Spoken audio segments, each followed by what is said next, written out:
C'est l'un des plus célèbres opéras du monde. L'histoire d'une bohémienne séductrice et au tempérament de feu, Carmen, et de son histoire passionnelle avec un brigadier, Don José. Ce dernier, fou de jalousie devant sa Dulcinée et son nouvel amant, la poignarde dans les arènes de Séville. Mais à l'Opéra de Florence, l'histoire mythique de Carmen ne se termine plus ainsi. Dans le sillon de l'affaire Vinstein, il était impensable pour le metteur en scène de mettre en lumière les violences faites aux femmes. Le directeur du théâtre de Florence voulait que je trouve un moyen pour ne pas faire mourir Carmen, explique Léo Muscato, le metteur en scène. Il estime qu'à notre époque, marquée par le fléau des violences faites aux femmes, il est inconcevable qu'on applaudisse le meurtre de l'une d'elles.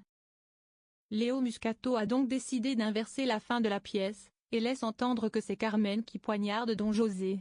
Un mois après la proposition du directeur, je suis revenu avec ma solution où Carmen ne meurt pas, mais se défend contre son agresseur d'une façon inattendue, comme n'importe qui le ferait à sa place, explique le metteur en scène de l'Opéra de Bizet.